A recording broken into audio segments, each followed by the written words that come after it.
ខ្ញុំគ្មានទឹកមិនអាចធ្វើស្រូវបានទេ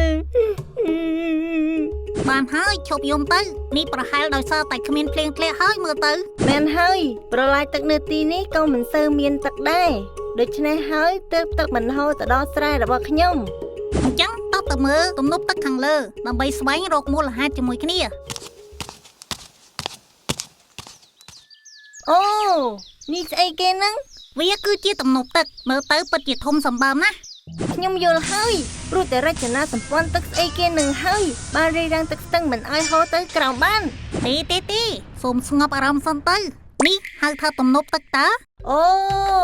ពិតជាអស្ចារ្យណាស់ផ្នែកខាងលើនៃទំនប់ទឹកមើលទៅមានទឹកច្រើនណាស់ទំនប់ទឹកគឺជាអ្វីទំនប់ទឹកគឺជាសំណង់មួយសម្រាប់ដង្កល់ទឹកស្ទឹងទុកទំនប់ទឹកគឺអាចទុកទឹកស្ទឹងមិនឲ្យហូរនៅពេលដែលមានភ្លៀងធ្លាក់ច្រើនហើយពេលដែលគ្មានភ្លៀងធ្លាក់គឺអាចបង្ហូរទឹកនោះបានឈប់សិន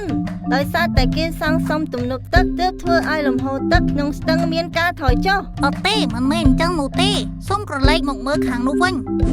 ស្អីគេតើគាត់កំពុងធ្វើអ្វីទឹកចេញមកច្រើនណាស់បរិមាណទឹកគឺអាចគ្រប់គ្រងបានដោយទំនប់ទឹកអូ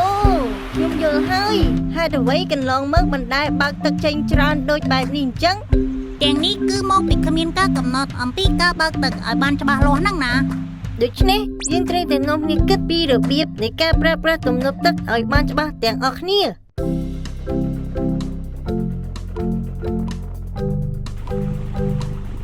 យេល្អណាស់ឥឡូវមានទឹកហូរមកដល់ស្រែរបស់ខ្ញុំហើយចាប់ពីពេលនេះទៅស្រែរបស់ខ្ញុំអស់ក្តីបារម្ភទៀតហើយនៅឯស្រែរបស់ខ្ញុំក៏មានទឹកច្រើនដែរស្រូវមើលទៅលូតលាស់បានល្អណាស់ទឹកច្រើនណាស់ទុកវាសម្រាប់តែស្រែរបស់យើងប៉ុណ្ណោះហាគិតយកដីទប់ទឹកកុំឲ្យហូរសិនយីហេតុអ្វីបានជាគ្មានទឹកហូរភ្លាមអញ្ចឹងអត់មែនហេតុអ្វីលួចទឹករបស់យើងខ្ញុំមិនដឹងស្អីទេឈប់ទឹកគឺសម្រាប់ទាំងអស់គ្នាត្រូវតែចែកគ្នាបាទខ្ញុំយល់ហើយហា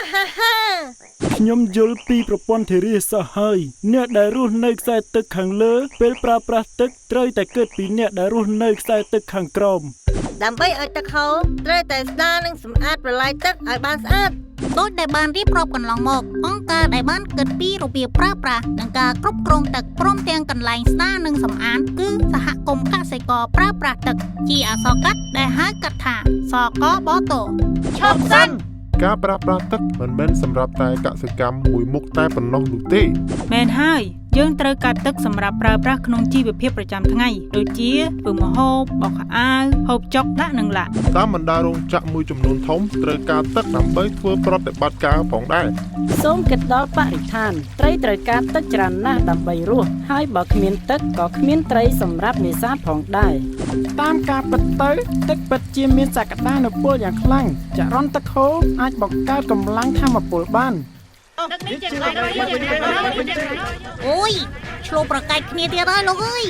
ប្រសិនបើមានទឹកកាន់តែច្រើននោះវាពិតជាប្រសើរណាស់តើទឹកទាំងនោះវាហូរមកពីទីណាខ្ញុំដឹងទឹកហូរមកពីទំនប់ទឹកច្បាស់ជាហូរមកពីភ្នំព្រោះតែមានភ្នំមួយនៅម្ខាងទៀតនៃទំនប់នោះ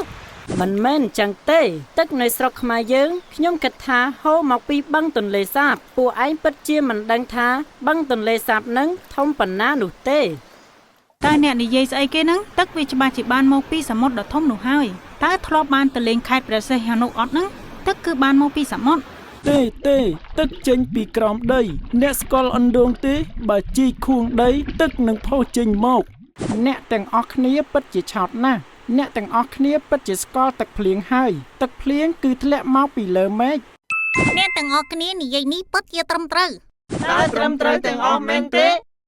ទឹកភ្លៀងធ្លាក់ចុះពីលើមេឃព្រមទាំងទឹកដែលហូរពីភ្នំហូរចូលទៅក្នុងទន្លេបឹងសមុទ្រនិងជ្រាបចូលក្នុងដីបន្ទាប់មកទឹកទាំងនោះបានរំហួតឡើងទៅលើមេឃហើយក្លាយជាពពកហើយពពកបង្កើតបានជាទឹកភ្លៀងទឹកគឺមានវិវត្តទៅវិញទៅមកអញ្ចឹងណានិយាយអញ្ចឹងស្រុកខ្មែរយើងមានសម្រាមច្រើនជ្រុះរាយប៉ាយច្រើនណាស់នៅក្នុងទឹកវាពិតជាក្រខ្វក់ខ្លាំងណាស់ព្រះអើយដូច្នេះអ្នកទាំងអស់គ្នាត្រូវតែចេះសម្អាតទឹកឲ្យបានស្អាតអញ្ចឹងពីពេលនេះទៅយើងរួមគ្នាចាប់ផ្ដើមគិតពីរបៀបសម្អាតទឹករបៀបប្រើប្រាស់ទឹកនិងរបៀបបែងចែកទាំងអស់គ្នាក្រុមអ្នក ប្រើប្រាស់ទឹកបានជួបនិយាយនិងពិភាក្សាគ្នាពីរចនាសម្ព័ន្ធនៃការគ្រប់គ្រងទឹកដែលត្រូវបានគេហៅថាគណៈកម្មាធិការគ្រប់គ្រងអាងស្ទឹងជាអក្សរកាត់ហៅថា OBMC តាក់ទងនឹងទឹកសូមទាំងអស់គ្នាកុំឆ្លោះប្រកែកគ្នាសំខាន់ត្រូវតែចេះពិភាក្សាចែករំលែកគ្នាទៅវិញទៅមកទើបល្អ ខ្ញុំសូមឲ្យអ្នកទាំងអស់គ្នាប្រើប្រាស់ទឹកប្រកបដោយការយោគយល់អធ្យាស្រ័យគ្នាល្អទៅវិញទៅមក